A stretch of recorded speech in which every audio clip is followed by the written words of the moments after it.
Hello and welcome to another video from Planet Papa.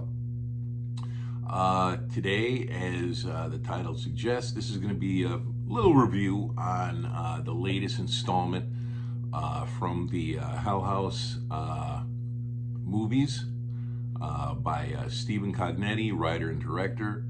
And if you are a fan of these movies, you have been waiting for October the 30th for quite a while. That was the release date for the latest installment, Hell House LLC Origins, the Carmichael Manor. Now, a couple of things on this movie.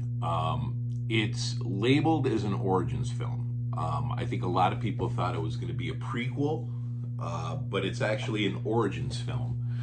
And a good chunk of it, though, takes place in the present time in the movie. Basically, I gotta say, I really enjoyed this movie. It was a good addition to the series. I mean, I enjoyed all, like, some people didn't like the second and the third, but, some did, some didn't. I enjoyed all of them. I mean, obviously my favorite is the original, but this movie, it really gives you a lot more detail of actually the background of what went on prior to the events in the 2009, well, it was made in 2015, but it takes place in 2009 in the movie.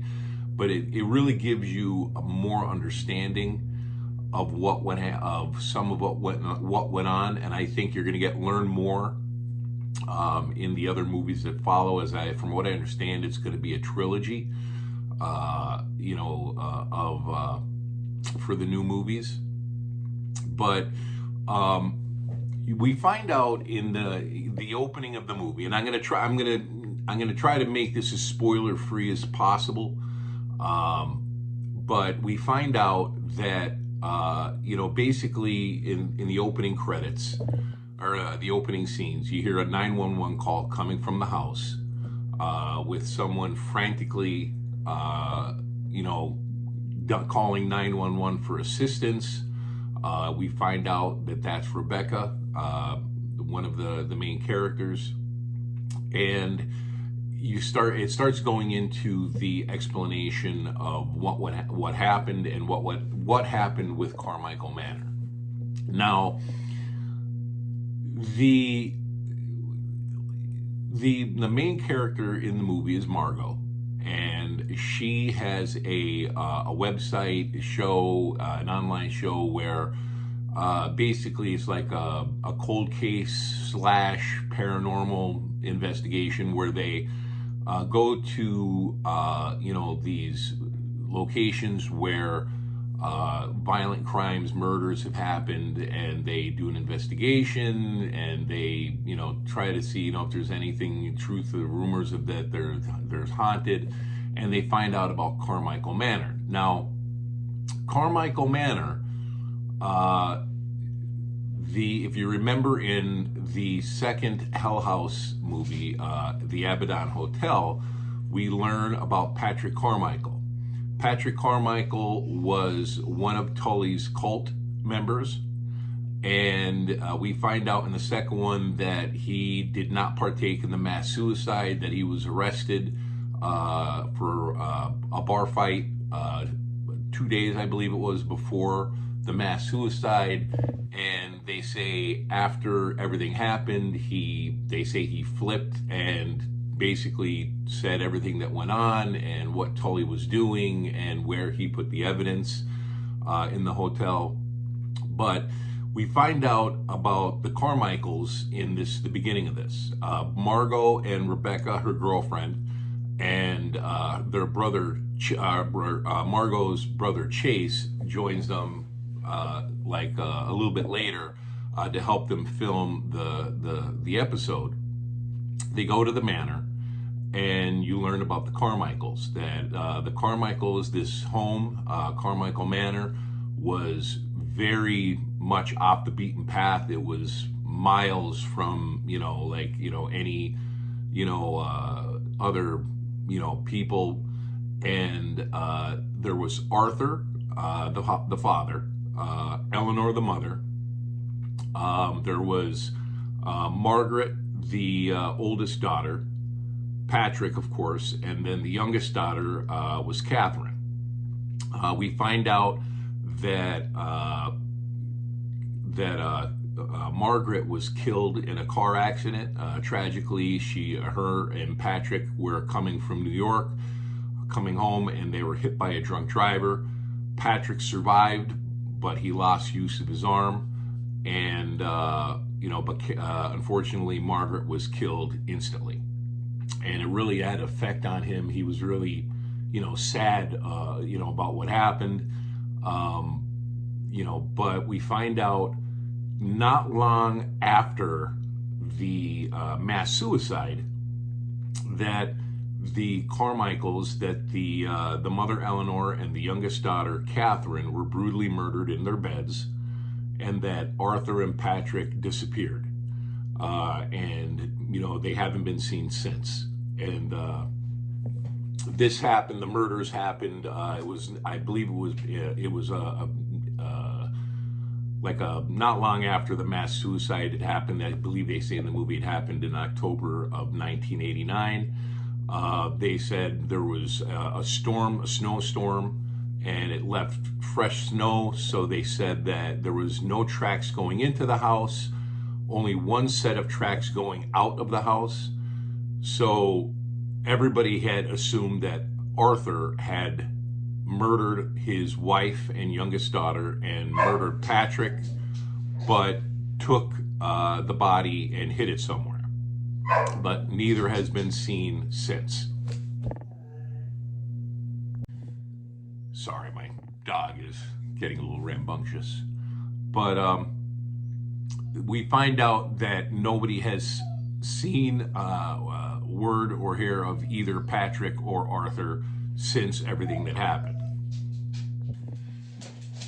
Now, the Margot and her girlfriend Rebecca, they meet a gentleman by the name of Donald at the house the day they arrive at Carmichael Manor, and he shows them around. He shows them around the house, goes over the story of the Carmichaels, and he says that the family, nobody, like this, basically it's been empty since the murders, and the house has been basically passing from family member to family member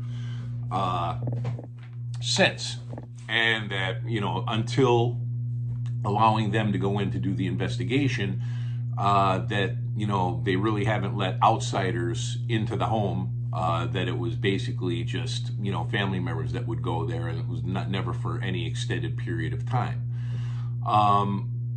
Chase shows up shortly after we meet Donald, and he doesn't really know why they want him there. He doesn't really, there's a funny line in the movie. He goes, "I'm not really a web sloth," and they start laughing like, "No, it's sleuth, not sloth."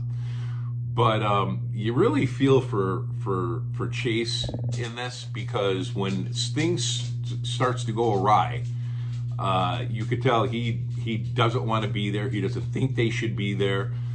We find out that he had some mental problems, and a lot of it I think plays with him when things start to go awry, because he doesn't know, like, is it really happening, or is he just hallucinating and imagining it?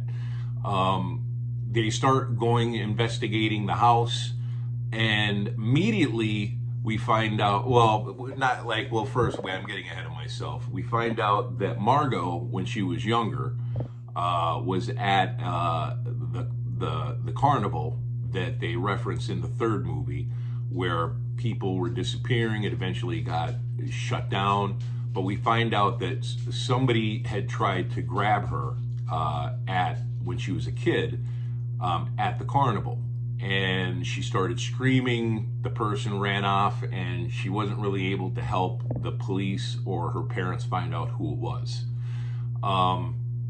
but you immediately see that she starts to have, like, when things start to happen or they start to find things in the house, you start to see that there may be more, behind of why she's there, than what she's saying. But also, one of the things Donald says, when he's showing them, he said, "Oh, by the way, there's this antique store in town, and you may be interested because they have some artifacts that were recovered before the fire at the Abaddon. You might be interested." So they go in town to go to the antique store, and leaving Chase there by himself to videotape and investigate the home. And this is where things start to pick up. It's a great movie. I really enjoyed it, and I've actually watched it 3 times since it came out on the 30th, because it really, there's a lot of things they talk about that really could really change what we know about everything that happened with the Abaddon and what went down prior.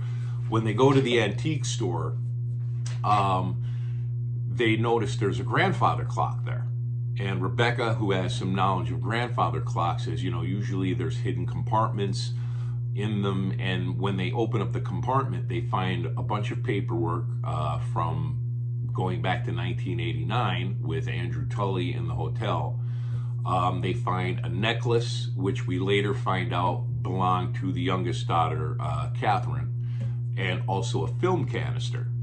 Now, this grandfather clock was in the Abaddon, and we find out that we're thinking, okay, maybe it's something from showing, like what went on before the mass suicide, but we find out it's the events that happened at Carmichael Manor, and it's been in this grandfather clock that was in the Abaddon going back to 1989. And, like I said, we see some familiar faces pop up from the original trilogy, and also, like I said, there's a lot of information and background that they go over. And like I said, I watched it a few times, and I'm actually going to do a video, which, if you haven't watched the movie yet, you probably aren't going to want to watch it until you do, where some theories that I came up with that really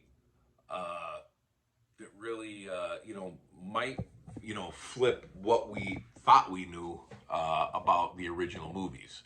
This movie, I'm a big fan of the Hell House trilogy, so I enjoyed this film. It's a creepy movie. There's the usual jump scares that we've come to expect from the Hell House movies, but I think it's really well done, and it's Stephen Cognetti did a really great job with the movie. The actors, they really give a sense of, Margot might be a little bit over the top, but they really, add to the creepiness, because you could tell they're scared. And it's, the ending of the movie really sets up,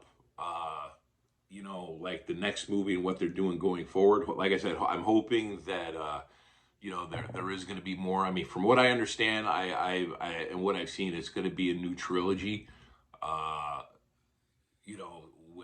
Where it appears to definitely be going somewhere. But I highly recommend the movie. You're going to want to stick around to the end credits, because there is a cut scene. You find out a lot about, there is a lot of answers. There's a lot of questions remaining, but there's also a lot of answers of, certain things, and you get a lot more information, and also, some questions. But check it out. Hell House LLC Origins, the Carmichael Manor. I definitely recommend the movie. It is, it's a really good movie, and I enjoyed it thoroughly. And it is a creepy movie. I mean, it's a little slow in the beginning because, I mean, it's a newer movie. I mean, like, it's not like, it's where we're just picking up where what happened with, in the original three. We're basically, you have to learn about what went on with them. You have to learn more about Patrick Carmichael. You also have to learn about what happened with the family and the murder, and also get introduced into new characters, that are, going to be part of the story with Margot, Rebecca, and Chase. So I mean, it's a little bit slow in the beginning, but like it definitely picks up, and once it does, I mean, it's got a very creepy feel to it. I mean. So check it out, and then like I said, I'm going to be doing another video where I'm going to talk about some theories of things that I've picked up on, and like when you go back, when you actually see these things happening, it makes you go back to think the other things in the previous movies that you may have missed out on, or maybe that there's more than going on than what we realized. But check it out. And I am going to be doing that, like the video on some theories I came up with about the where this may be going, and may have actually happened in the other movies.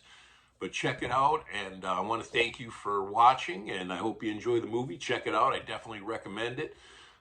Don't forget to hit that subscribe button, hit the like button, notification bell. Thank you for watching the video and supporting the channel, and don't forget to pass it on to your friends and everything, and you have a great day.